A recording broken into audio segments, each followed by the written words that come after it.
दिन देखे से पहले धरती मैया फट काहे ना गईली और तू ओकरा में समा काहे ना गईलू? अरे ऊपर से हीरो ना पिटना डले बाड़ू। अरे तू ही बाड़ू बिस के पेड़। तोरे करम के फल भोगतानी, तोरे करम के। मन करे रोना थोना। पता बता रखे पांडे जी केहू से नजर कैसे मिलावत हो ये पूरा करना हो में। अरे करे जकट की गिरेला जब दुनिया वाले बोली सुनावे लेता बदनामी मिटावे की खातिर तो हार पिया कुकत से करवाई नहीं। लेकिन तारा की तो कोनो फर्क ही ना। अरे परिवार के मान मर्यादा सब कुछ चूल्हा में झोंक देलू। अरे जब बैठ के हमार सर का हटाड़ू। मम्मी चुप। ऊपर से भी तोरा के चैन ना मिलन। तारा के तहार मन के शांति ना मिलन। ना गइलू कुकत के साथ। कहाँ ना गइलू कुकत के साथ? अरे कब तक हमार करे जाके खून चूस तू? बोला। अरे मुक्ति दे दा हमरा के मुक्ति।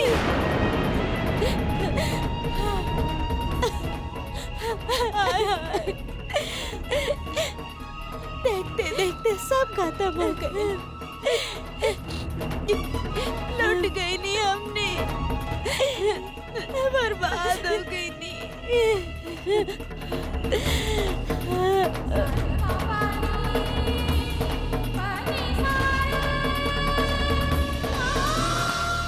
देखो यही का कहत है बखत का लाठी। एक बिन माई बाप का बिटिया रुनझुन का कितना सताए रहे। अब आपन ऊपर पड़ी है तो देखो कितनी तकलीफ होत है। लेकिन हम का करें, हमका तो पीड़ा होत है ना। चाहे छोट उंगली कटाए चाहे बड़, तकलीफ तो होबे करे ना। पता नहीं कैसी हुई है हमरी रुनझुन। आपके बहुत मजा आवेला ना हमके सतावे में। देखिए कोनो दिन हम आपके ऐसा स्टैचू बनाइब ना, फिर आपके पता चली।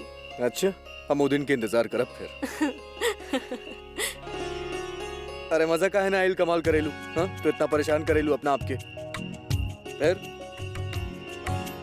वैसे खाना अच्छा बनावत है आप। का बात कर ले, थोड़ा पसंद आ गई। हाँ बहुत। लेकिन रोज रोज ना बनाई बाबू। हम कहाँ कहने की आप बनाई। हम सोच ले ना रहने कि आप इतना अच्छा खाना बनावत थे। अरे लाइट काहे बंद कर देनी, हम काम कर रहे हैं ना।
का मुसीबत बा यार। पहले वो सूर्य ग्रहण, अब चंद्र ग्रहण। रुका तू जेबू देखे खातिर। झांसी की रानी हम जाके देखता नहीं।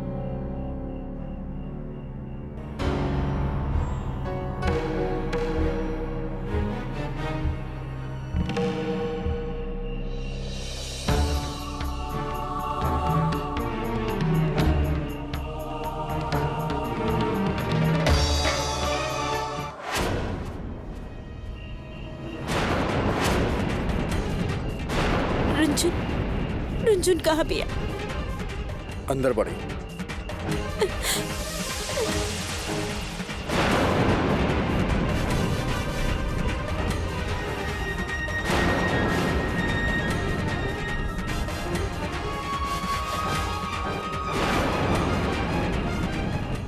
महादेवी तू यहाँ ये वक्त? बहुत खुश बाड़ू ना हमारी जिंदगी बर्बाद करके। देवी ई तू का करे लाऊ? हमार हाथ मत छुआ तू। आज हमार जिंदगी में जौन भी कुछ भइल बा ना ओकर जिम्मेदार तू बाड़ू रुंझुन, सिर्फ तू। अच्छा खासा हम अबॉर्शन करवावे चल गए रानी। हम सोचनी कि हमें बच्चा के खत्म कर दे, लेकिन तू आके रोक दे लो और फिर हमारी शादी पता ना सब अपने हिसाब से चले लो तू। पांडे निवास में आके देखा रुंझुन, एक गिलास पानी पिए खातिर मिल जाए तब वो बहुत बा। ऐसे में हम अपन बच्चे की देखभाल कैसे करी? फालतू के नाटक बा, मत विश्वास करा एकरा पे। सही बा, नाटक। गुड्डू जी बहुत सही करल बानी। आपके तो ये सब नाटक लगी। जब हम मर जाए ना तब वो आपकी ये लगी कि हम नाटक करल बानी। जौन भी हो रहल बा ओकर वजह सबके जिम्मेदार सिर्फ तू बाड़ू रुंझुन। अरे तू करवेले रहलू ना हमार शादी कुकन जी से। के बाऊ हमार पति सही समय पे सही मौका पे घर छोड़ के भाग गई। जकरा के हमार देखभाल करे की चाहत रहे, ये बच्चा के ध्यान रखे के चाहिए, और वो घर छोड़ के भाग गए। लेकिन कुकन भैया गईले कहाँ? पांडे निवास में ना रहले कुकन जी। क्यों नहीं कि हमार ध्यान रखे वाला काम का बच्चा पैदा करी। आपकी बात पता रहे ना? अरे तो फिर हम क्या बतैले काहे ना आप? अरे का बताई हम सजावे की कोशिश करी, ना समझत तो हम का करी अभी। अरे यार हम बोले रहनी ओकरा के कि मत छोड़ के जा। ओकरा पता लग गइल बा कि मामा मम्मी के कासलियत बा, तो फिर का करी? वो बोले रहे एकरा चले खातिर, ई मना कर देली तो का करी? हाँ बिल्कुल सही करल बानी कुट्टू जी। आप ऐसा भी कह दी कि हमार मम्मी पापा विलन बाड़े कहीं ना, लेकिन हम बता रहल बानी हमार मम्मी पापा इतना बुरा भी नहीं के। देवी चुप हो जा, रो मत। बुरा हमार नजदीक आवे की जरूरत नहीं के तोहरा के। हाथ मत लगाओ हमरा के। और बहन बोले लू ना अपने आप को हमार बहुत प्यार बना हमरे से। ऐसा मत सोचिया कि हम ऐजा पे सहानुभूति मांगे खातिर आइल बानी। बिल्कुल ना, कोनो सहानुभूति न चाहिए। हम बस ई बतावे आइल बानी कि तू हमरा साथ है कितना बुरा कैलू। अब औसन करावे गई नहीं, हम सोचनी कि बच्चा के खत्म कर दे। वहाँ भी आगे लू रोक दे लू। ओकर बाद ओ कुकन जैसे इंसान से हमार शादी करवा दे लू। सही बात रुंझुन, गलती तू करा और सजा हम भुगती। बस अब तोहरा के हम हाथ जोड़ के विनती करता नहीं रुंझुन, एगो मेहरबानी और करता। हमारी बच्चा के मार दा। हाँ मार दे, हमें बच्चा के मारे चाहता। क्या कर रहे हो दीदी? हमारी बच्चा के मार दो, हमें बच्चा के मारे चाहता नहीं। मार दो हमारी बच्चा के, हमरा के ना चाहिए बच्चा। मारे चाहता नहीं, खत्म करे चाहता नहीं, हमरा के ना चाहिए बच्चा। मार दो एकरा के, छोड़ो हमरा के खत्म करे दा। खत्म करे दा, कम से कम अब तो मर जाए रुंझुन। छोड़ो हमरा के।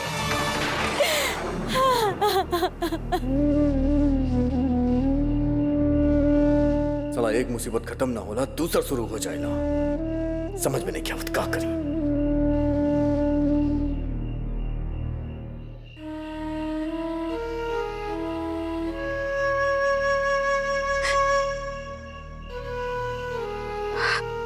तेरा जुग दुल्हन काहे बिटिया पे इतना गुस्साए हो? हाँ?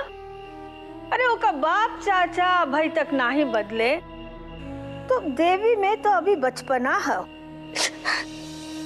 क्या करी अम्मा, देवी के बारे में उल्टा सीधा सुन के हमारे कान पक गए।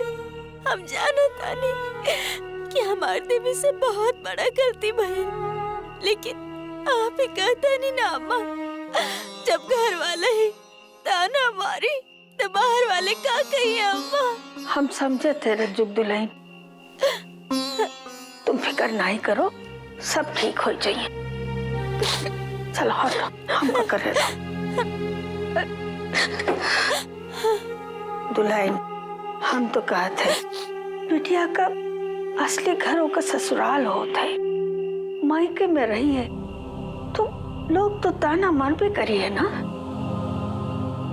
एक काम करो, देवी का जरा प्यार से समझाओ कि जाए के अपन घर गृहस्थी संभाले, अपना पति के पास रहे तो सब ठीक हो जाइए। अम्मा अब एकदम ठीक कहता नहीं, हम एक काम करे तानी, देवी के बुला ले आवता नहीं, आप ही समझा दियो करके। ठीक है, बुलाए लो।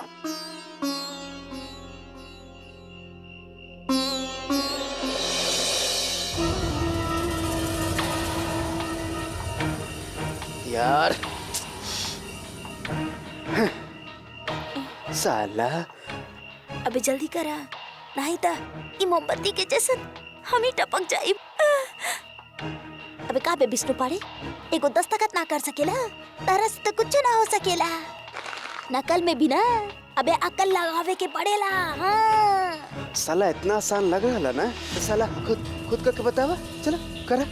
अबे ले पकड़ मोमबत्ती, अल्लाह जरा हमरा के दा, हम करके दिखावता नहीं है। हाँ हाँ चला चला करा ना, ज्यादा अकल वाली बना तारूता। ललिता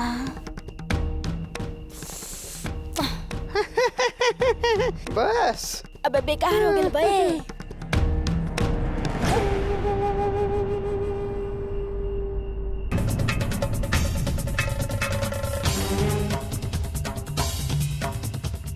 ये तो कागज का कचरा।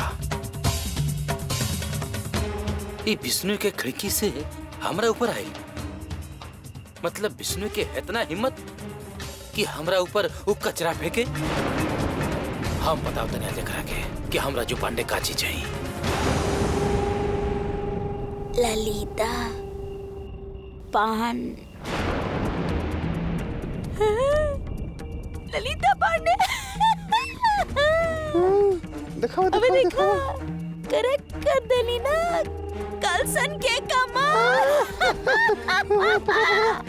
अरे हाँ साला, ऐसे ठीक ऐसने साइन हाँ। यहाँ इस साला ओरिजिनल पेपर कर दो तनी। हाँ अबे जल्दी दा, फटाफट ना, एक करके मिनट। मामला खत्म करता नहीं। चुप करा।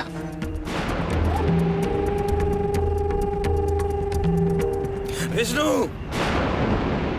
विष्णु, साला इधर रज्जू भैया। अरे अबे हम चुप करता करा नहीं, रज्जू भैया, साला जल्दी से छुपावा, न तो साला मुंह छिपावे के जगह न मिली। का करी? आय हाय पांडे जी, पांडे जी, पांडे जी। अरे हम कहते नहीं मिठो जी का भाई, अरे काहे चिल्लात बानी आप? हमार महादेवी नहीं किया अपन कमरा में। अरे कमरा में नहीं की था, किचन में होयन, अम्मा के रूम में होयन, ना तो अपन कमरा में होखियन। अरे यहीं कहीं होयन, महादेवी कहीं ना जा सकेली। बस तू चुप रहा। आय हाय पांडे जी, होश में आई, हम पूरा घर छान मार ले मानी, हमार महादेवी कहूँ नहीं के। रज्जू दुल्हन, संजा को तो हम होके ऊपर जाते हुए देखे। देवी, ओ बिटिया देवी। अरे महादेवी, अरे छुपन छुपी के खेल नहीं खेला, आजा बिटिया। महादेवी। आय ये सब मिल के हमार देवी की भगाई पर लगल रहा। ये बिल्लो हमार देवी की कितना बेइज्जती कैलाश, कितना बात सुनैली, यही कारण हम घर छोड़ के भाग गए।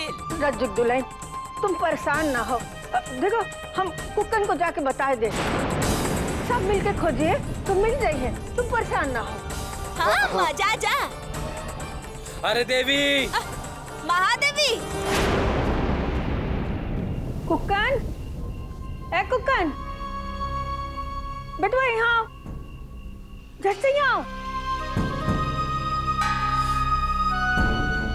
क्या बात है अम्मा? अरे बेटवा, महादेवी घर से कहीं चल गई है। आज क्या हुआ कि बंटू दुल्हन ने उनका कुछ भला बुरा कह दिया। अब महादेवी का गुस्सा तो तुम जानत हो ना, वो कहाँ गई कुछ समझ नहीं आ रहा। आप फिक्र ना करो, हम देखा था। हाँ बेटा तुम जल्दी जाओ, हम अंदर देखते हैं।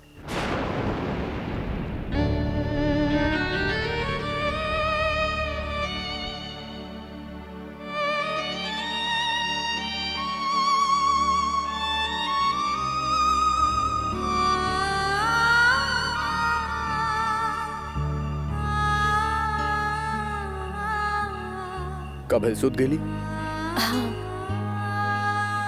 चला बाहर चल जाए हवा।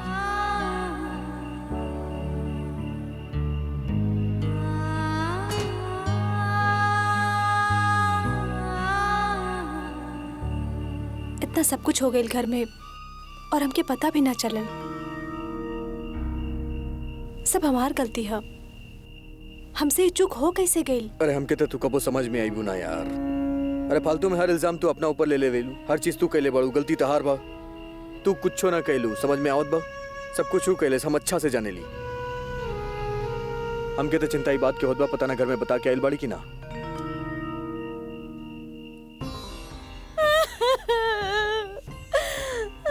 सब लोग मिलके हमार देवी के पीछे पड़ल रहले।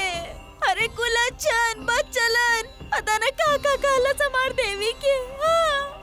घर छोड़ के भाग गई हमार देवी। अरे रंजा के दिल है, ये हमने कहा सूरत। अरे हम कहा था नहीं, कहाँ घुसता आवत बाड़ा तू लोग? हाँ अरे मोहल्ले में कोनो बात भइल का? अरे इतर वाला पांडे जी, हमने सुन ले बानी आपके बेटी महादेवी घर छोड़ के भाग गईली। अरे घर छोड़ के भाग गई कैसे बात करते मिश्राइन जी आप?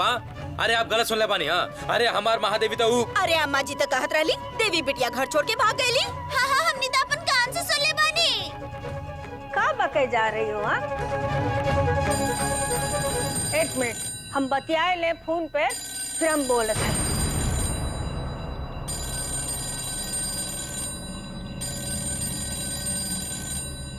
हेलो हेलो अम्मा। अरे वो पूछे के रहे, अरे पूछे के का रहे, बतावे के रहे वो महादेवी हमरे यहाँ बाड़ी। उका घर में बता के आइल बाड़ी की ना? लो सुनो, महादेवी रुंझुन गुड्डू के घर में आओ।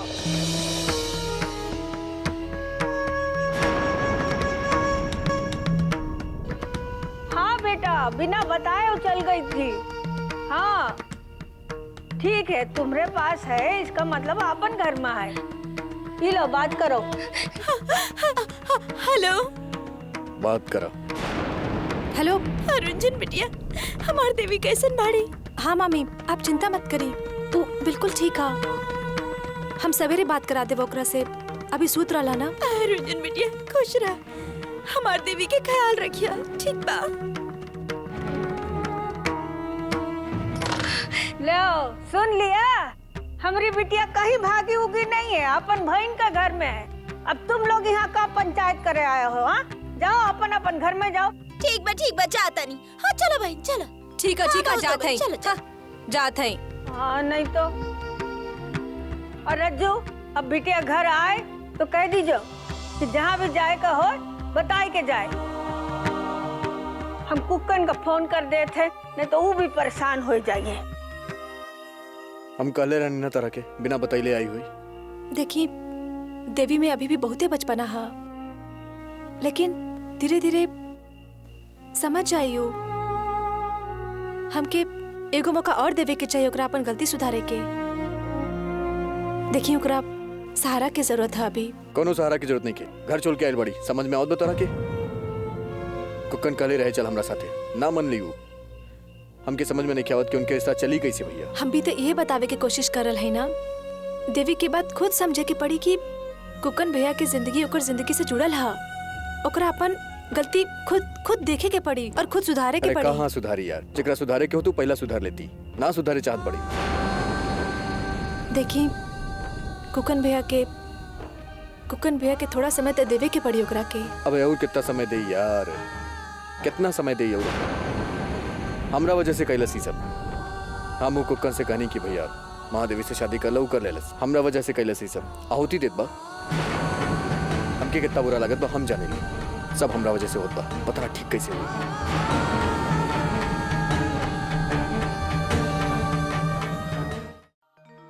देखी आप तो जाने थे देवी में कितना बचपना है। देखिए ओकरा सहारा की जरूरत है अभी। कोनो सहारा की जरूरत नहीं, क्यों रखे घर छोड़ के आइल बा, समझ में आवत बता रहा बात? कुकन कहले रहे ओकरा चल हमरा साथे, लेकिन मानत ही नहीं क्यों? हमके समझ में नहीं आवत कि उन लोग के रिश्ता चली कैसे भैया।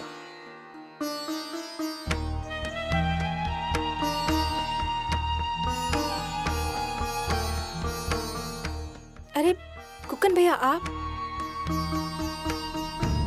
अरे आई। कैसे बड़े? ठीक है भैया। बैठो, पानी दे रखे।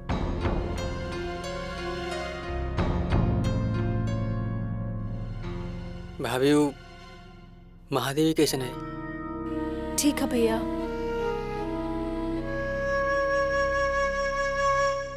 भैया देखी, देवी में बहुते बचपना हा, अभियो ना समझ हा। आप भी पुराना बात के भूल के फिर से नया जिंदगी की शुरुआत करी ना। शुरुआत ही तो करे के चाहत रहनी भाभी, लेकिन वो हमारे साथ आई नहीं ना।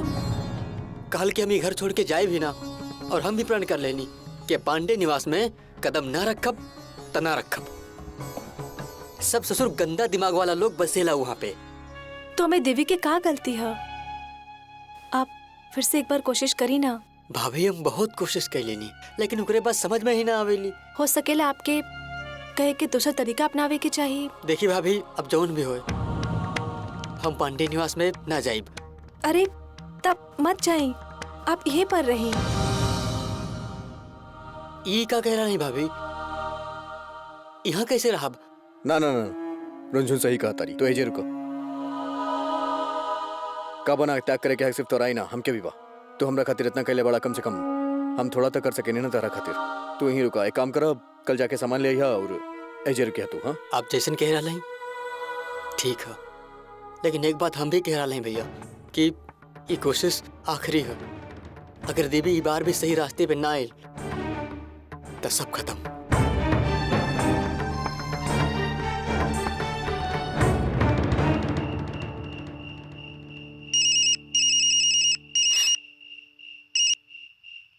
आय हाय देवी, कैसन रहल हमार चाल?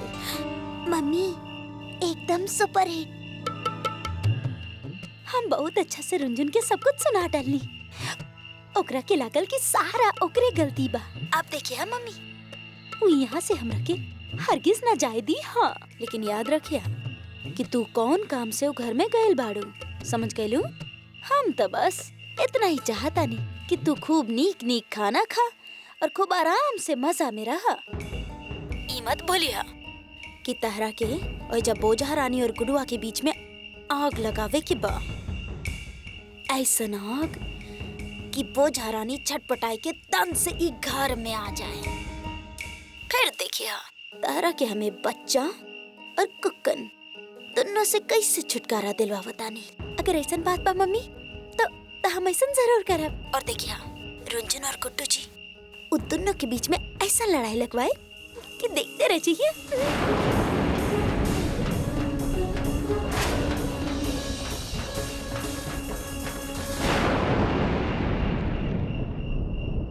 देवी तू उठ गईलू? वो बस हम सोते ही जात रहनी। देखा था क्या आइल है?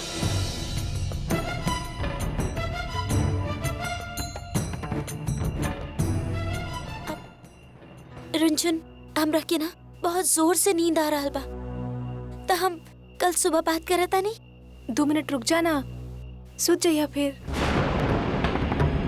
देखा रुंझुन, अगर तू लोग हमरा के और परेशान कैलू ना, हम एजा से भी चल जाए। हाँ बता रहा बानी। का बचपन है देवी, तो के कुकन भैया से ऐसे पेश आवे के चाहिए का? बिना अपन परवाह के तोहर कितना ध्यान देवेले, तो के भी उनकर साथ देवे के चाहिए ना। कुकन चला बेटा, हाथ मिला ला अभी बस। महादेवी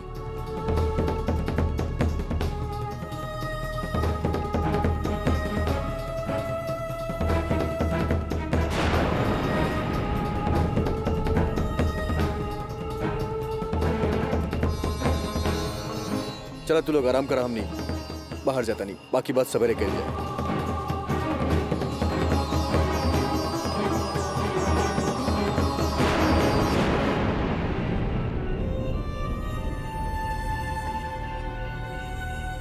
तू यहाँ बेड पे सूत जाए, हम जमीन पे सो जाए। एक मिनट, तू ऐसा सोच भी कैसे लेला कि हम जमीन पे सोते वाला बानी? हम जमीन वमीन पे ना सो रहल बा, हम बेड पे सो रहल बानी, ठीक बा? हमके पता है तू रानी विक्टोरिया हो। जमीन पे।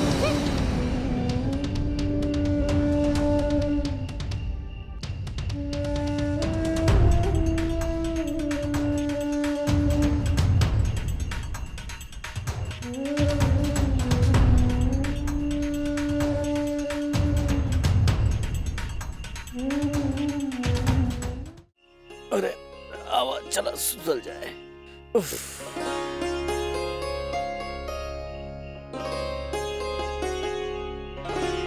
का करता रुई? यहाँ सूत रहा है और का कर रहा है? सुतल बाड़ू मतलब मुहा सोए तू सोफा पे और हम यहाँ सुतब। अरे खुले में सुतल अच्छा लागत था का ऐसा साथ में घर में? तहार दिमाग खराब हो गेल बा। यहाँ हटावा एक रतन। अरे अरे हमार धर्मपत्नी बाड़ू खुला में का? अरे आवा चला यहाँ सुतल। बेकार के बात कर लो, तू वहाँ सोफा पे सोईबू और हम यहाँ सोई। अच्छा लगी का? आप अजीब जबरदस्ती कर रहे अरे का अजीब बात? हमके अच्छा ना लग रहा। तू हमार धर्मपत्नी बाड़ू, ठीक बा? तब फिर अच्छा भी का छोड़ी। भगा के लेके आइल बनी तरह के का? शादी के ले बनी तरह से ऐसे मत दिखा हमरा के। खा जेबू का? हाँ अच्छा हमके छोड़ी, हम यहाँ पे ना सुतब। हमके ना, अच्छा तू वहाँ तो बिल्कुल ना सोईबू। देखिए हमके अच्छा ना लगा था। का ना अच्छा लगेला तरह के?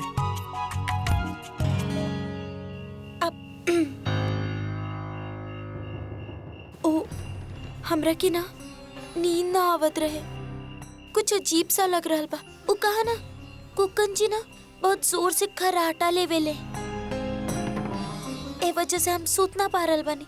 तब गुड्डू जी हम जा रुंझुन के पास सूत जाई? आवा ना।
मिठ्ठो भाऊजी, अरे ओ मिठ्ठो भाऊजी, सुन ले है कल देवी बिटिया भाग गई, फिर मिल गई। मामला कहा? आए हाय, मामला तो हर खोपड़ी बा। वो कहा ना ये जाके कचरा उठावत उठावत दिमाग में कचरा भर गइल बा और कुछ नहीं खे। अरे हमार देवी भागल नहीं के रहली, अपन बहन के यहाँ गइल बड़ी। अच्छा हम जात हैं। जातन त जा।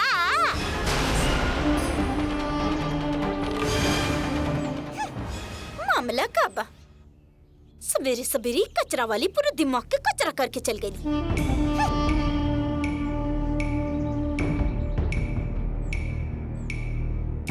आए हाय हमार पांडे जी, अरे हम फेंकतानी करके सारा कागज पत्तर फेंक देले और फिर बाद में ढूंढने लगी है।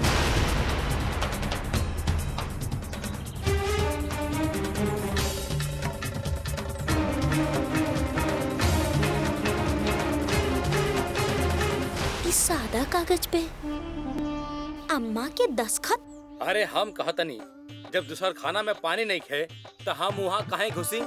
अरे हम पूछतनी कि आप जवाब काहे नहीं दे? अगर हम वहाँ आके कुल्ला करी वहाँ पानी दे बाप। दत खुद हा पांडे, अरे कपड़ा लगा के ना मुंह में यही दातुन से ठूस दे हम के भाषा भुला जाई है पांडे। आए हाय पांडे जी, अरे दातुन तो आप ऐसे करतानी जैसे कपड़ा मुंह में ठूसल पड़ल बानी। हम तो कहतानी आप आई जाई। बताई कहा? आए है पांडे जी, अरे ये देखी सादा कागज पे अम्मा के दस्तखत हमरा के त लागला ना कि ई घर में कौनो न कौनो साजिश चल रहल बा। हमके पता बा, हमरा ऊपर गिरा रहे ई कागज, उहो विष्णु के कमरा से। हाँ विष्णु, हम समझ गए नी। ई विष्णु फिर से कोनो कानून तुरल चाहत बा। आय हाय, हमरा के त लागेला ना कि ई घर में कौनो खिचड़ी जरूर पक रहल बा। पता लगावे के पड़ी कि के बना रहल बा ई खिचड़ी और काहे।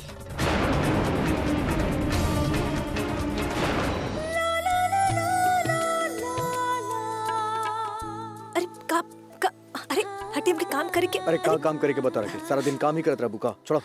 देखी कुकन भैया बाहर नहा रहे, हम भी आज अरे बाहर नहात बता नहाए देना, तू काहे परेशान उतरू। धर्म पत्नी बाड़ू हमार।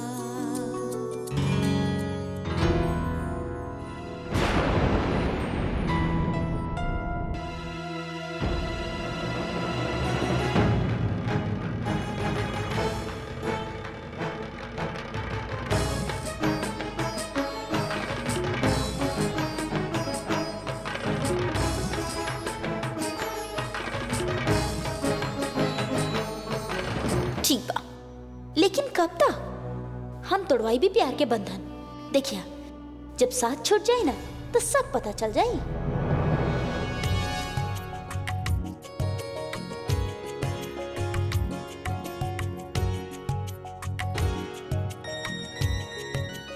अरे भैया, जग गेले भैया आप? हाँ हुआ, नींद खुल गई रे बेटा, ये आ गए नहीं खाते। का भइल, बहुत जल्दी आ गईला तू नहा के? हाँ, हमार तो आदत है। अरे आराम से नहाए के चाहिए ना, आपन घर के समझ के नहा, कोनो दिक्कत नहीं के। अरे घर ही समझ रहा ले भैया, तभी तो इतना फ्री है। हम नहा के होता नहीं तब तक। हाँ आ जाइए। हाँ, हम नहा के होता नहीं। अरे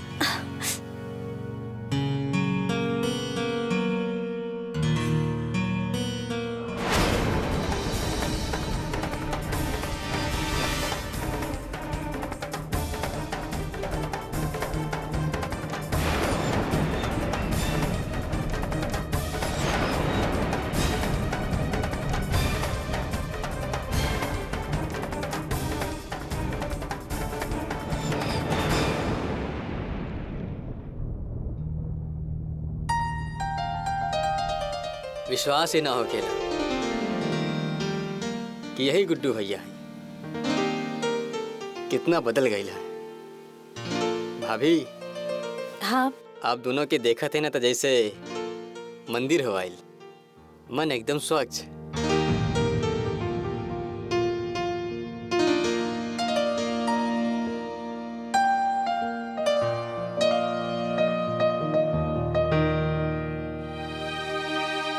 कुकन भैया हाँ। हमार थोड़ा मदद करें? हाँ हाँ, एक मिनट रुक जाइए। रुकिए, इधर हम रखते हैं, आप कुर्सी हाँ। ठीक करें।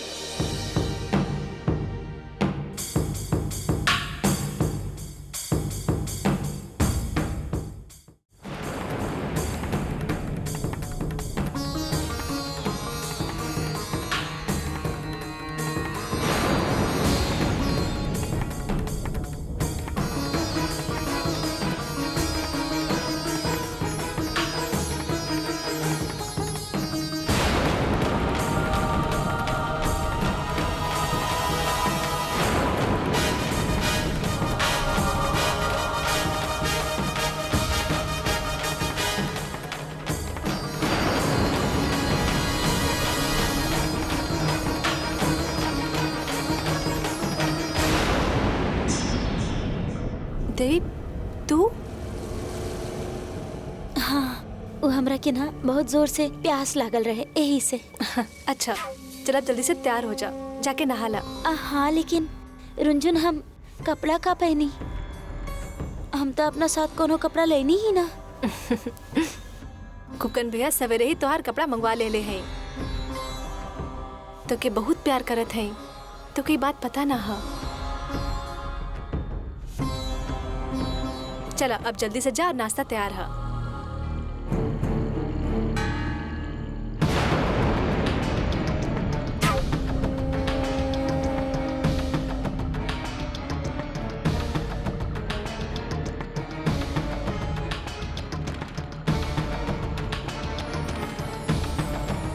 रंजन नाश्ता लग गई लाओ दाम किता का आई बैठी भैया। अरे पूड़ी उड़ी बना देली अच्छे से चाय वाय का बात बा अच्छा लगत बा खा नो हम तो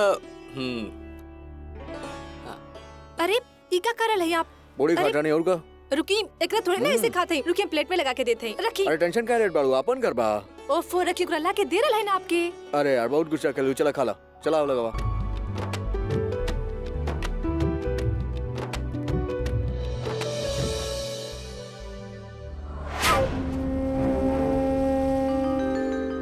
कुकन भैया ली। अच्छा हमके लगल हमके देता रू लाओ अरे भैया की दी भैया भैया आप खाई पहले। अभी मजा है जब गुड्डू जी हलवा थूक दी है।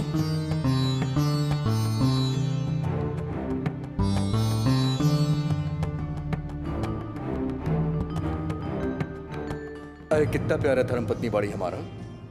अरे चीनी की जगह नमक डाल देनी का बात बा बहुत है अच्छा लागत बा बेचारी भुला गईली क्या नमक और चीनी में का फर्क बा।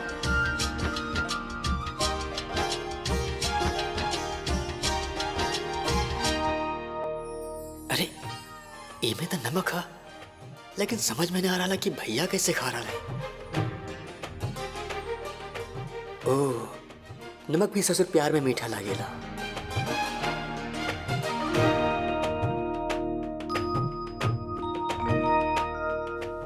हलवा में नमक हम अपना हाथ से मिले ले रानी, लेकिन गुड्डू जी इनका के पता काहे ना चल रहा ई कैसे खा रहा बाड़ी। का भइल तू नहीं खात? ना हम महादेवी के इंतजार कर रहे हैं। अच्छा रुकिए हम पानी लेके आवत हैं।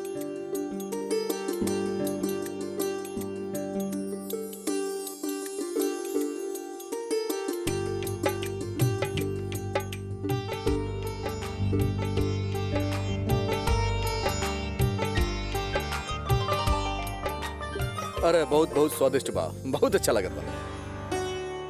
हाँ हाँ भैया बहुत बहुत स्वादिष्ट है। थोड़ा और हलवा दी। ना ना बस बस बस बस बहुत बहुत बा बहुत अच्छा। इतना प्यार में लैला मजनू हो गई पूरा अंधा एक दूसरा से नमक चीनी के भी फर्क ना पता चले दे रहे। वाह का मोहब्बत बा।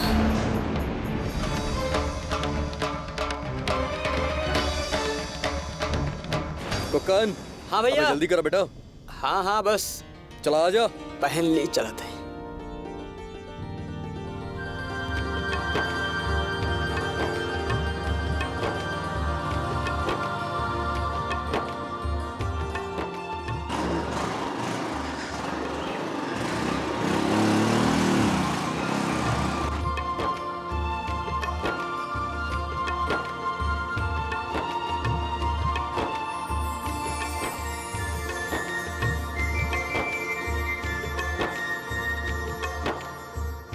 अरे देवी तू तैयार हो गई लू चला अब नाश्ता कर ला।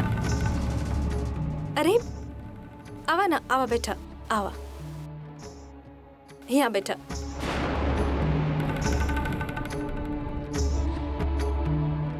इला थोड़ा हलवा खा ला। रुंझुनो हमरा की भूख नहीं खे। अरे भूख कैसे ना हम थोड़ा सा खा ला ना। रुंझुन हमरा के हलवा पसंद नहीं खे। खाने में भिंडी बना रहा है तो के पसंद था ना। और कुकन भैया के कुकन कुकन कुकन कुकन। रुंझुन तू हर वक्त हमारा नाम कुकन के साथ काहे जोड़त रहेलू? तरह के कोनो काम धंधा नहीं खे कुकन। हाँ। और हाँ कुकन चाहे कुछ कर ले वो हमार तरह कबो न बन सकेला। और हाँ हमरा क्यों कबो खुश ना रख पाई कबो ना। तू प्लीज तू थोड़ा देर खातिर हमरा के अकेला छोड़ दा। हमरा के थोड़ा देर खातिर अकेला रह के बा। देवी शायद तो के घर की याद आ रहा है ए खातिर शायद तू अकेले में आराम करे के चाहता हूँ। रात में ठीक से सोना पैलू है का तो के घर ले चली बोला।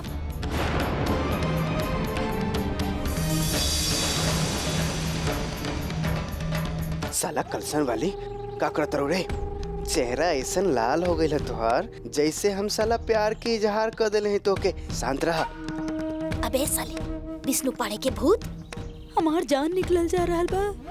इतना सारा पैसा सब्जी के थैला में धर के तोहार दिलदारी फड़कता। अरे साली, दिलदारी ना फरकी तक का होई। एगो बात बतावा, तू इतना अच्छा अच्छा प्लान सोचत कहाँ से हो रे? इस सब्जी के थैला में साला पैसा रखे के प्लान आयल कहाँ से तोहार दिमाग में? हाँ? अच्छा ये सब छोड़ा और याद बना बे कि जब घर में पूछी है कि सब्जी खातिर इतना सारा पैसा कहाँ से आयल तक का बोलबा? उहे कह दे ई साला तोहार बाप भेजले ई सब्जी वहीं से चल के आ रहा है। अबे विष्णु पाड़े, अबे ई तरह से ना हमार बात माना। हाँ, फिर देखा कैसे भवसागर पार कर ले बा। तू चिंता मत करो, हम ऐसन बताइब ना।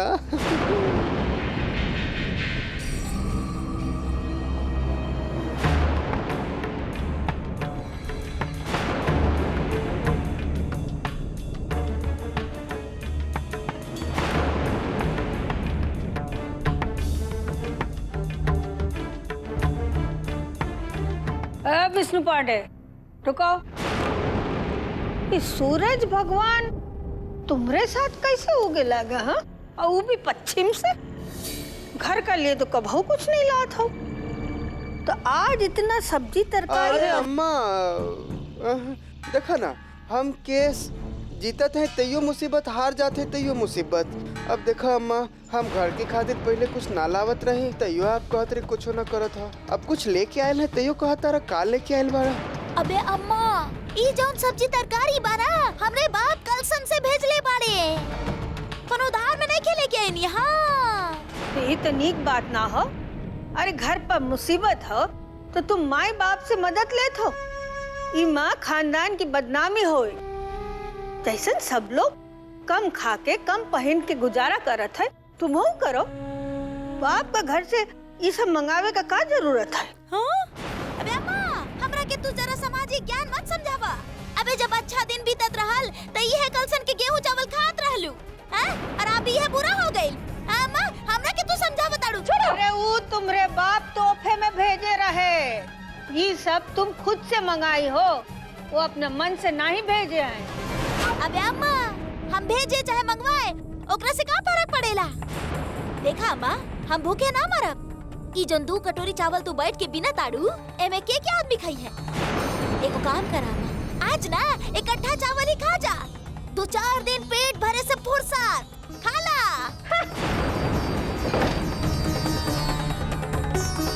कोई अच्छे नहीं।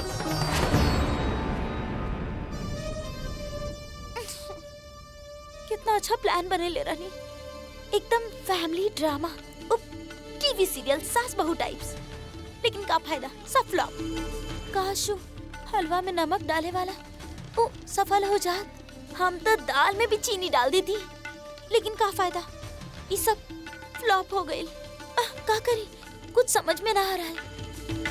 कोनो आइडिया आ जाए बस, कुछ एकदम मजेदार, एकदम हॉरर मूवी टाइप, ऐसा कोनो आइडिया चाहिए।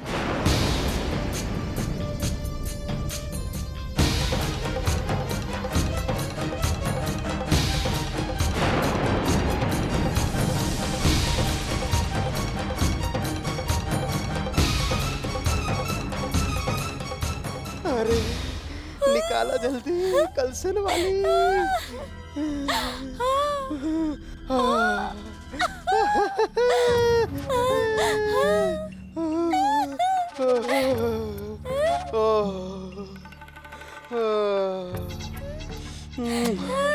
अरे जालिम, कितना दिन तक तू दूर रहला।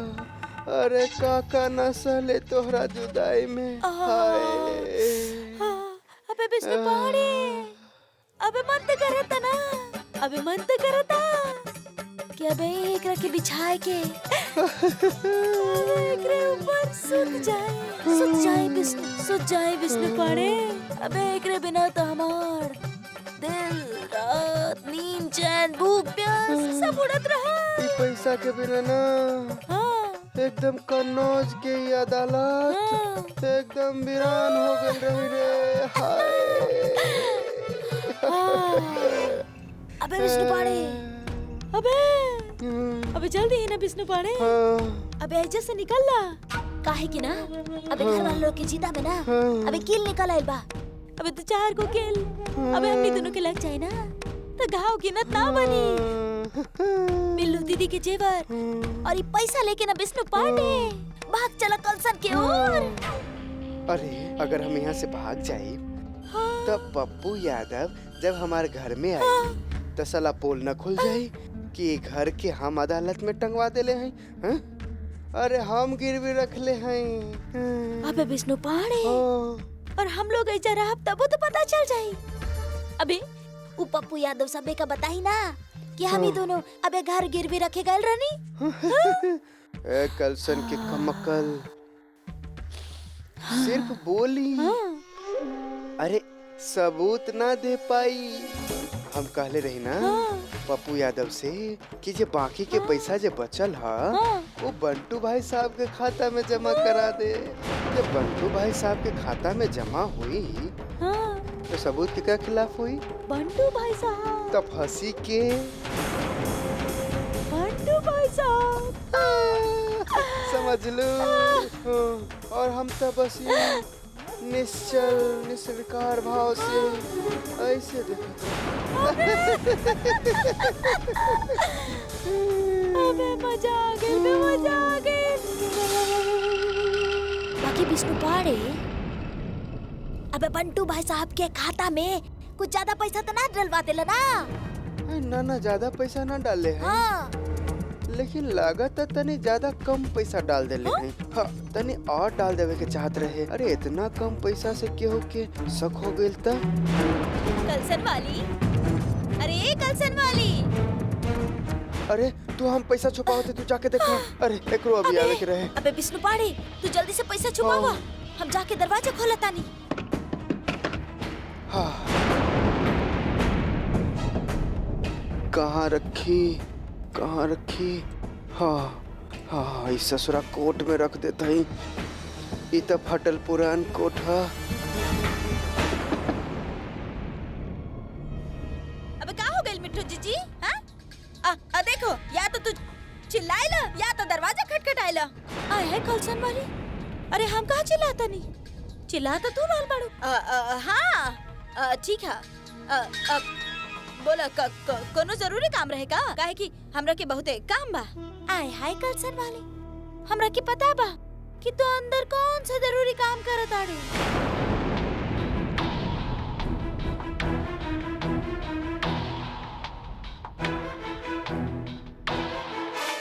आए हाय कलसन वाली ई देखा तोहार जरूरी काम। ई बतावा कि अम्मा के नाम के चिड़ैया बनाए के कौन सा कारस्तानी करे के फिराक में बाड़ू तू?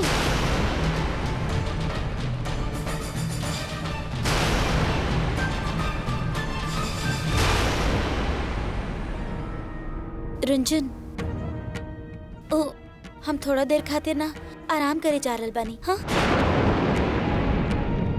देवी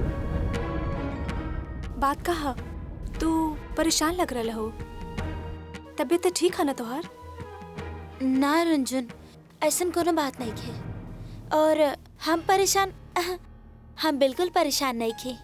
सुनो ना हम तोहार सर में तेल लगा देते हैं तो क्या आराम लागे? लगा एक देते हैं। मिनट रुंझुन ना ओ हम चाहत रहनी कि हम थोड़ा देर खातिर आराम कर ली और केहू हमरा के डिस्टर्ब भी ना करे। हाँ तो हम सुते जा रहल बानी।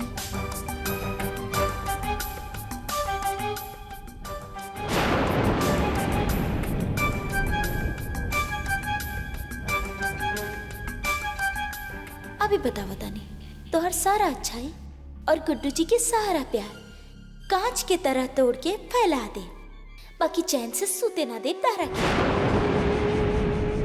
आय है कलसन वाली अबे का हो गई? दिमाग में कोनो सांप बाका जो सूंघल का? अरे ई अम्मा के नाम के चिड़ैया बनाए के अरे कौन चीज उड़ावे के फिराक में बड़ा तू लोग? अबे मिट्टू जीजी, अबे मिट्टू जीजी, तरह के जौन भी चीज मिली उला के हमारे सर पे पटक देबू का? काहे हमरा के फसाई पे तुलल बाड़ू? हमरा के का मालूम की का बा? मिठू भाभी ये कलसन वाली बिल्कुल सही कहती है।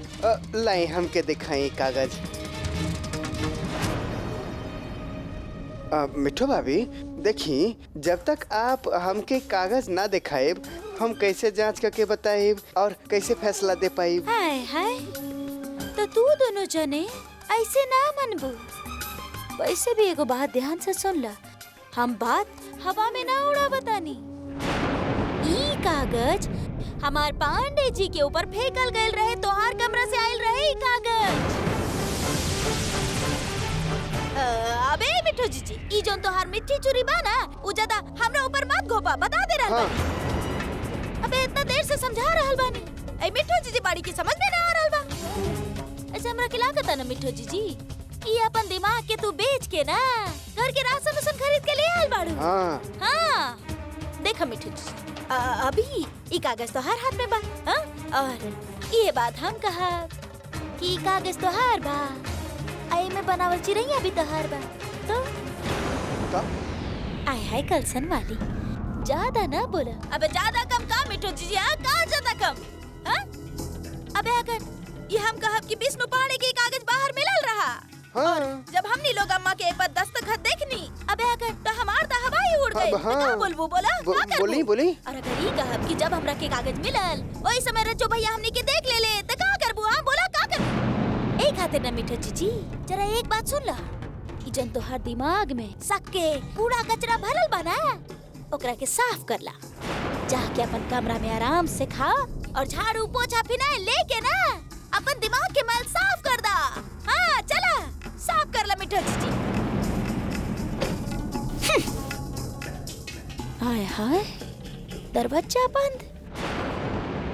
लागता जैसे दोनों मियाँ बीबी के कुबेर के खजाना मिल गए। अरे लेकिन हमरा से काहे छुपा रहे? हाय हाय, कहीं ऐसा तो नहीं कि रुई के फाहा में पाथर लपेट के मारे के मस्करा रहे?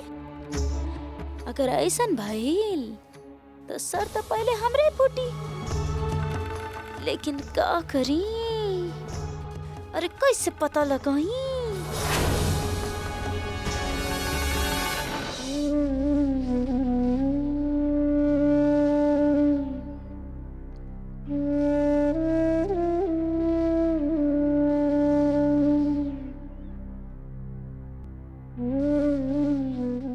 बिल्लो रानी,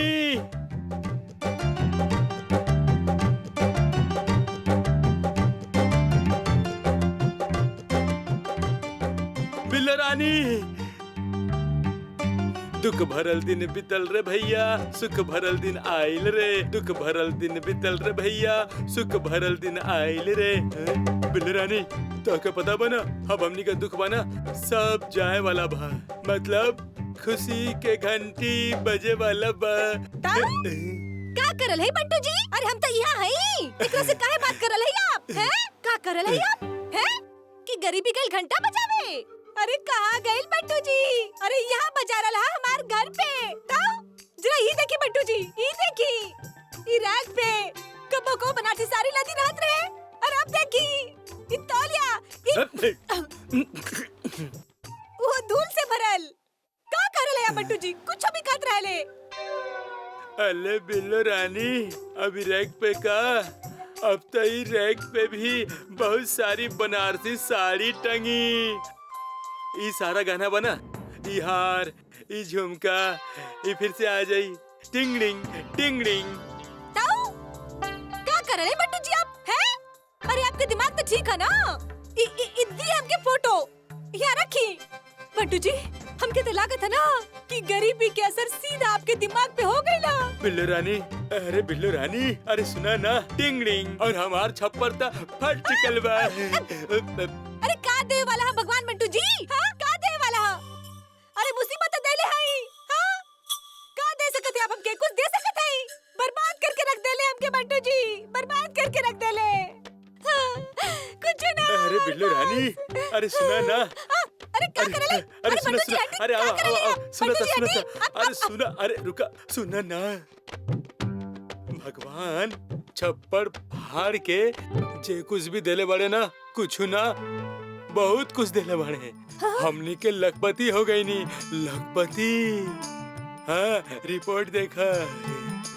का बोल रहे हैं बंटू जी?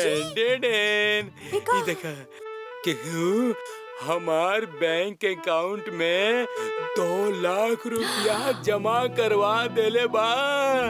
2 लाख? बंटू जी, लेकिन सर हमके ई तो बताई कि के कैलाश और काहे कैलाश? अरे बिल्लो रानी, आम खा, गुठली काहे गिनत बाड़ू? अरे केहू जे भी कैले बा सही कैले बा। हमनी के पास 2 लाख रुपया आ गइल ना, हमनी को और का चाहिए? हाँ। बंटू जी, ई तो ना भगवान के करिश्मा हाँ ना बंटू जी? देखिए बंटू जी, अच्छा सुनिए हमारी बात, ध्यान से सुनी। ई पैसा के ना बात भी ना करी जब तक घर और जायदाद के बंटवारा ना हो जाता। फिर बंटवारा हो जाए के बाद ना बंटू जी, हम और आप किनारे हो जाए। और बंटू जी, ई पैसा से ना आप नया साड़ी की दुकान और हम 10 नया रिक्शा खरीदब। बिल्लो रानी, एक काम और कही जाई। का? हम तोहरा खातिर बहुत सारा सोना के गहना खरीदब। वो कहा ना, जब तू सोना के गहना पहने लू ना तो बहुत ज्यादा जचेलू। बंटू जी, हाँ।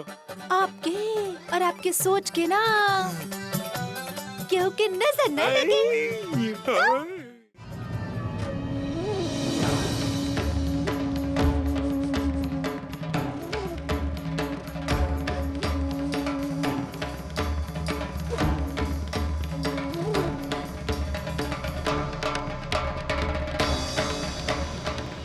नौ बज गई। देवी अभी तक सूत रहा हा, कहीं तबीयत ज्यादा तो खराब ना हा।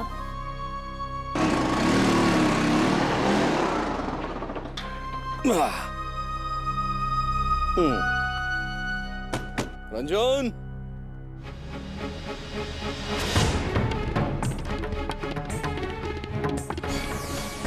आ रहा है।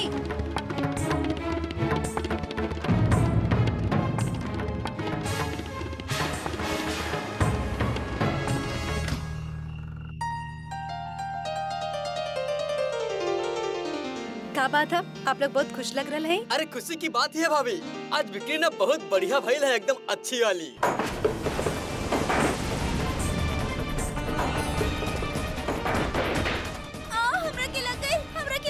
हमरा के बहुत जोर से लग गई। हे भगवान, हमारे हाथ में लग गई।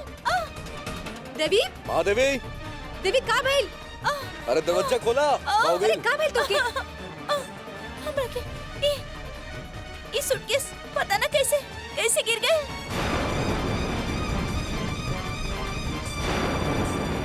ये सूटकेस ना पलंग के जोन पाँव का बहु ओकरा ऊपर गिर गए और वो हमार पाँव पे लग गए और हाथ पे भी थोड़ा सा बहुत जोर से। बच गए नहीं हम तो। समझ में ना आ रहा कि सूटकेस से पलंग कैसे टूट गई। गुड्डू जी, वो दिन तो आप सूटकेस यहाँ नीचे रख देले रहनी ना। आ जाओ भैया नीचे, ऐसे पहले की परेशानी हो के हमके।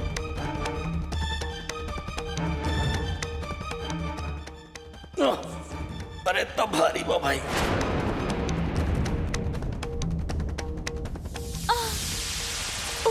अरे रंजन, हम वैसे ही बहुत थक गए नी और ऊपर से हमारा ना गला सूख रहा बा। हाँ।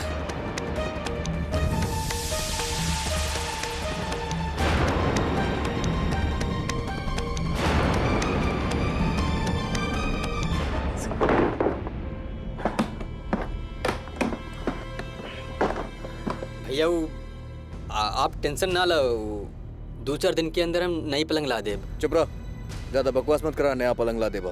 तू हमारे छोट भाई की तरह बड़ा हो गई। पलंग टूट गई तो का फर्क पड़ेला? ससुर 10 पलंग आ जाए से। तो जा हाथ मुंह धुला, खाना खाए खातिर। ठीक है।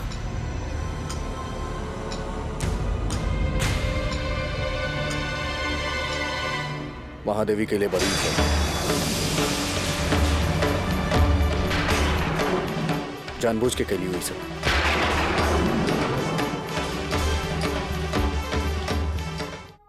बात कहा? अरे आवा था सही, रुका। एगो बात बताओ, तू हलवा खैलू? अरे ना, काम में इतना फसल रह गल ना कि समय ही ना मिलल। हमके मालूम रहे, दूसर खातिर इतना करेलू, अपना खातिर कुछ ना। चल अपना हाथ से खिलाई हम तोरा के। अरे अरे अरे अरे निकल ना। हाँ निकल आराम ला से। ला ला ला खा।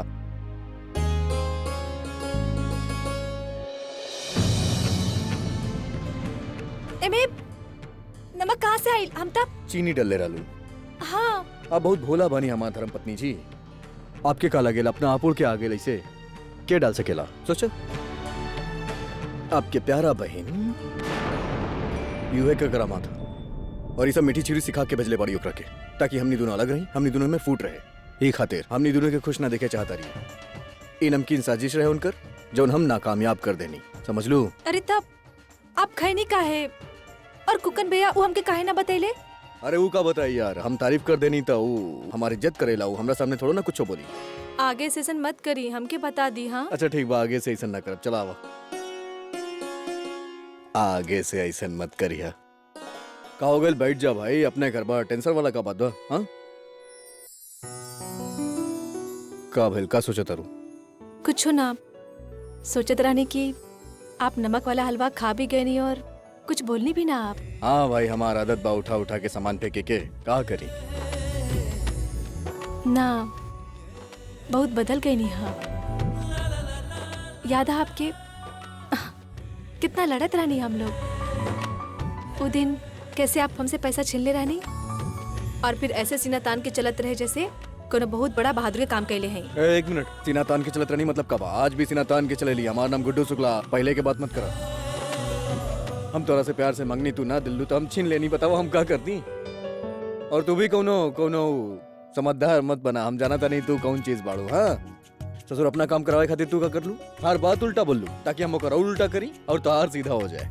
और अब करत भी तो रहनी। हाँ थोड़ा बेवकूफ रहनी, लेकिन अब समझ में आ गए बा हमके कि तार चाल रहे। पता हम लोग कैसे लड़त रहनी?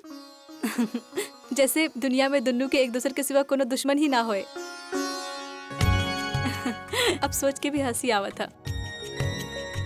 ऐसा लागत है जैसे कबो कुछ होइल ही ना होए, जैसे भगवान ने साजिश रच ले रहे हमको एक दूसरे के करीब लावे खातिर। शादी के बाद सब कुछ कितना बदल जाता ना।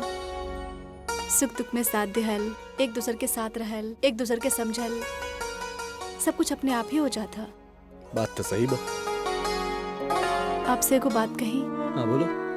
महादेवी जोन कर रहा वो गलत था, लेकिन ओकरा ही बतावे के पड़ी कि ओकर जिंदगी कुकन भैया के साथ है और जिंदगी साथ में जीवे खातिर दोनों के एक दूसरे के समझल बहुत जरूरी है।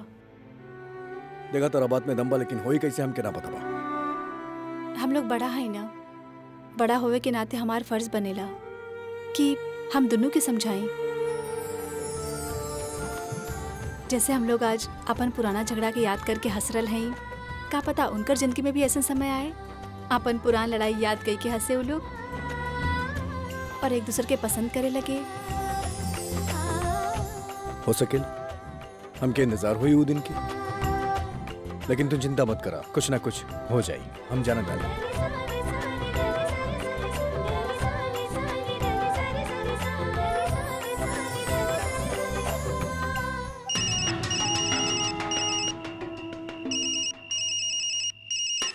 मम्मी, हेलो, आया देवी। अरे कहा बहेल, तू तो फोन भी रख लो। अरे कुछ बतैलू भी ना कि पाथर के गद्दा में सुई चुभैलू की ना? मतलब अरे वो गुडुआ और बोझा रानी के बीच में घमासान युद्ध करवैलू की ना? करी कैसे बताई इनका कि हम तो हलवा में नमक डाल ले रहे और उहे हलवा मिर्ची बन के लग रहल बा हमार मुंह में। आया देवी, अरे कहा भाई चुपाए काहे गल बाड़ू? मम्मी वो हम ना हमार कमरा के जौन पलंग पे ना ओकर जौन पैरवा वो हम तोड़ देनी। आया और ये का कर देलू? अब मम्मी हमार कुकन ना अब रंजन और गुड्डू जी के साथ ही सुतब। हाँ और वैसे भी अब कुकन नाम के गधा ओकरा से हम बहुत परेशान हो गल रहनी, बहुत बहुत तंग आ चुकल रहनी। जब देखा खराटा के नाम पे पता ना ढेचू ढेचूर करत रहेला ऐसे। आय हाय देवी, एकर मतलब पाथर के गद्दा में सू चुबा देलू तू। और सुना, हम आगे बतावतानी कि पाथर में कैसे हथौड़ा चलेबू जेकरा से चूरा चूरा हो जाए।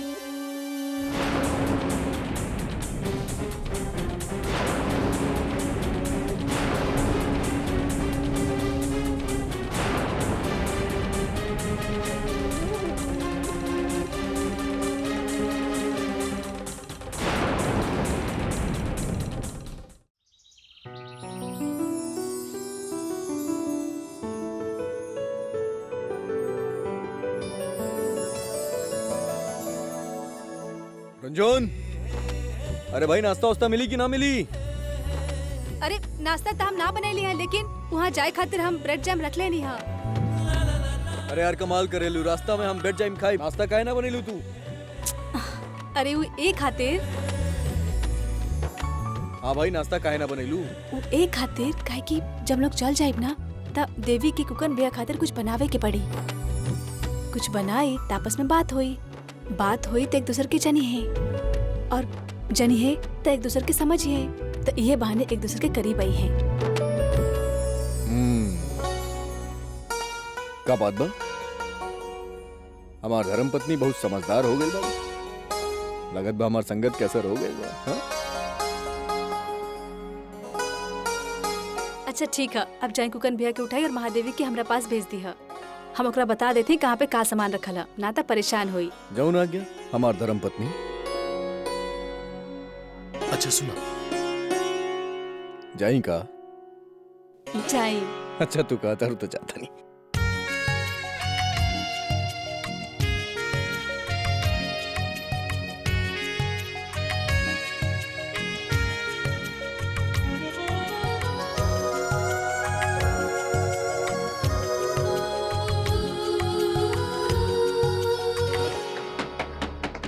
कौन?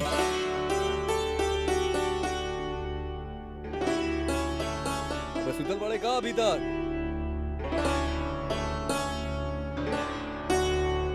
हाँ भैया। अबे तो उठा ना, दरवाजा खोला।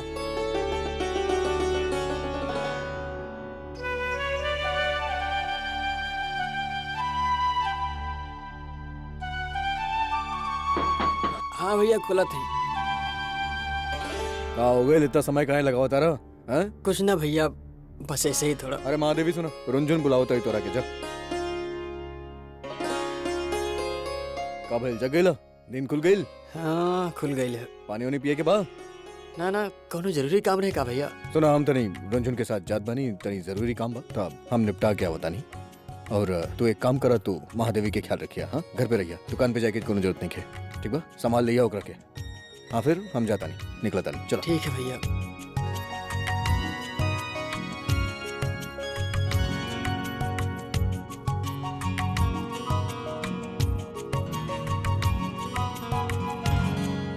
देवी, गुड्डू जी और हम बाहर जा रहे हैं, लेकिन तू चिंता मत कर, कुकन भैया ये रही है, ठीक है?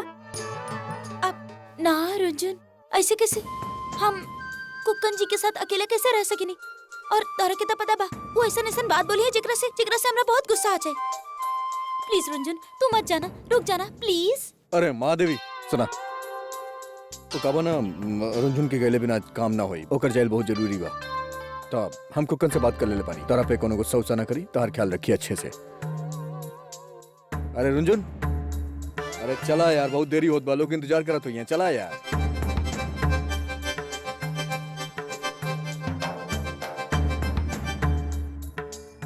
रंजन भी ना गुड्डू जी के साथ रखे काफी तेज हो गई बड़ी।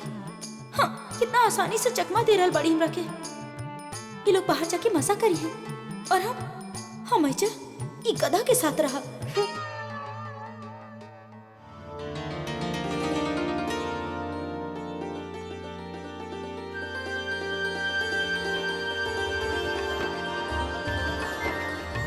ये कार यहाँ पर ढकल का है यहाँ?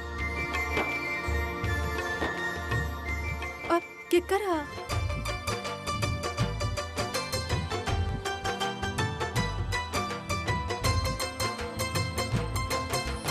आज से तहार है। हमार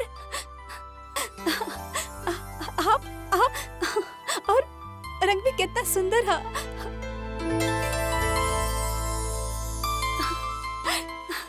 आप पूजा भी करा लेनी। हाँ भाई, हमके मालूम रहे ना तो समय नष्ट होई का फायदा। एक खातिर पंडित जी से पहले ही पूजा करवा लेनी हम अच्छा से। बहुत ही सुंदर है। पसंद आइल ना तारा के? बहुत। अरे तो चला ना फिर। अरे बहुत देरी होत बा। चला चला चला अच्छा चला से बैठा देख के लेवे फटाफट दी। चला। ए आवा बैठा बैठा चला चल। अरे बहुत समय बा देखे खातिर। आवा बैठा चला। पहला नया नया गाड़ी। हाँ मम्मी के फोन करके बतावा तानी।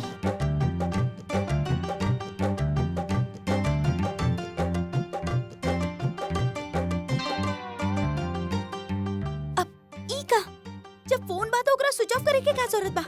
मम्मी भी ना पता ना फोन के स्विच ऑफ करके रख ले बाड़ी। खैर छोड़ा ई सब बाद में। पहले हमरा के भूख लागल बा, पहले कुछ खा लेता नहीं। अरे ई का सिर्फ एक के ब्रेड बा और कढ़ाई में कुछ नहीं के खाए खातिर।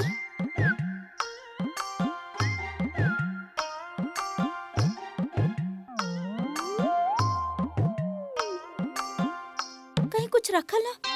हे भगवान, ही रुंझुन ना लागत घूमे के इतना नशा छायल रहे कि हमरा खातिर खाना बनावल भी भूल गईली। अभी बताओ तानी, फोन करके पूछा तानी कि आखिर का चाहेली रुंझुन।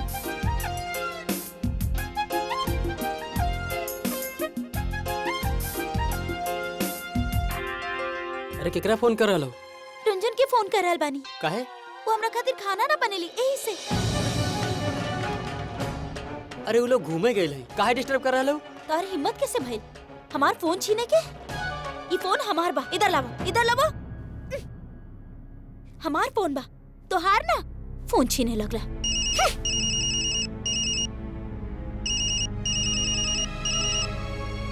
गुड्डू भैया के फोन है। हाँ भैया। अबे कैसन लागल हमार सरप्राइज गिफ्ट? भैया हमको समझ ना रहा है। अबे खुद भी कुछ समझ पा कि सब बात हम ही समझाई बा। अरे समझाता नहीं अच्छे से का कहे चाहत बानी हम। मतलब ही कि बेटा रुंझुन खाना बना के ना आइल बाड़ी। काहे? अरे यार सब बात तरह के समझावे के पड़ी। अरे बात के समझा बेटा। का बाकी खाना के स्वाद में प्यार के स्वाद मिलल हो खेला। अरे जा अच्छे से खाना बनाओ महादेवी खातिर, महादेवी खुश हो जाई। बुला गेले हम कैसे बनेले रहनी मालपुआ रुंझुन खातिर। भैया हमार बात सुने, लेकिन हाँ एक मिनट, रुंझुन की देता नहीं तनी बात करा ला। हाँ रुंझुन बात करा। इला कुकन भैया संकोच मत करी, देवी के अच्छा से ख्याल रखी। देखी ओकरा साथ जिंदगी में जौन कुछ भी भइल ओकरा वजह से थोड़ा चिड़चिड़ा हो गई है। बस ओकरा अपनापन के जरूरत है और आपके ओकर विश्वास जीते के पड़ी। अच्छा ठीक है भाभी, हम कोशिश करब।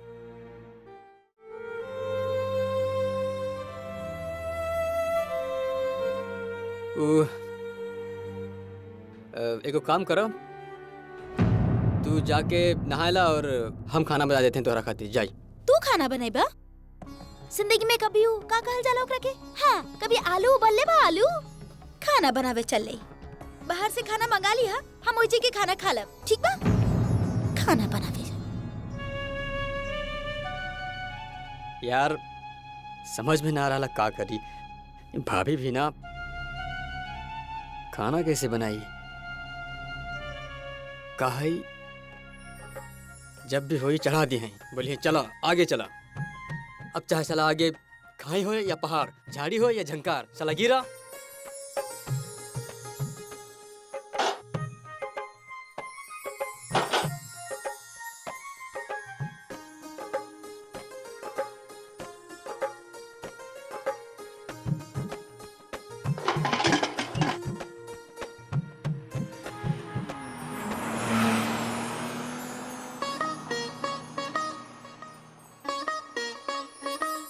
हमके ये तो बताएं कि हम लोग जा कहाँ रहल हैं। ये हम तारा के ना बताइब। काहे? काहे की तारा खातिर सरप्राइज बा।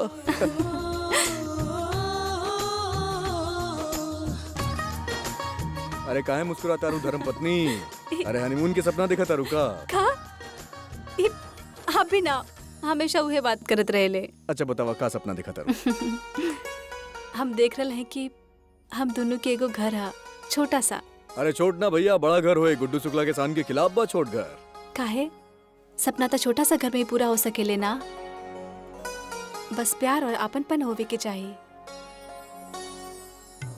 आपके पता हमार हमेशा से यह सपना रहा हा कि हमारे को घर होए जकरा हम अपना तरीका से सजाई और जहाँ आके ऐसा लगे कि जैसे दुनिया की सबसे सुंदर जगह होए।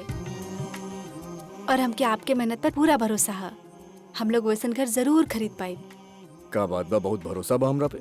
काहे ना होए के चाहे का ना होके के चाहिए, अच्छा बात बा। और वैसे भी तू तो भागो वाली बाड़ू यार, तो हर बात खाली कैसे जा सकेला। तार मनोकामना तो भगवान पूरा करेला। ई का बात भइल अरे कुछ ना यार, मजाक करता नहीं, सीरियस काहे मत बाड़ू। हाँ तू चिंता मत कर, हम अपन मेहनत से सब पूरा करब, तार सारा सपना।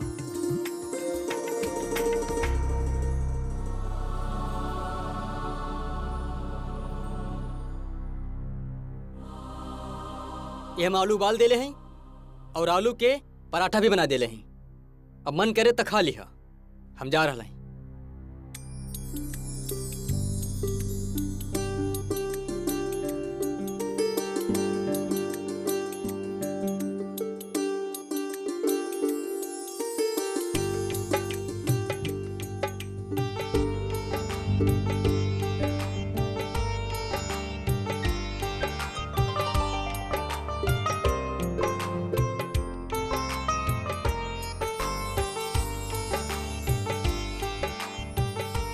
बढ़िया है ना?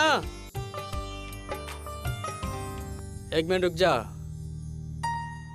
इला ये आम के अचार है, एक साथ में खाए तो और स्वादिष्ट आई।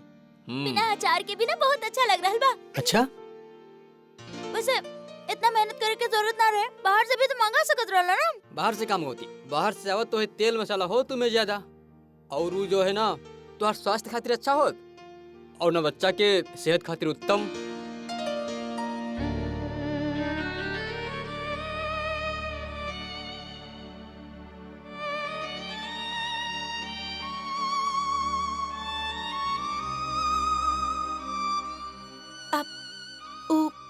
कुकन हम तोरा से कबो भी ठीक से बात ना कहनी, लेकिन फिर भी तू हमके पता है कि तू तनी बिजक्की हो,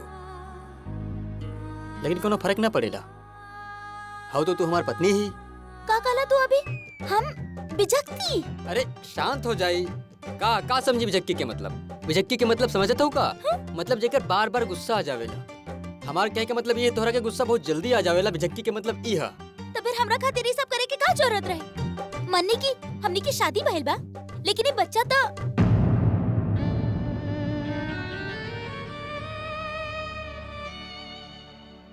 पता है हमके का फर्क पड़ेला। अब ओकर देखभाल तो हमारी सर पे है।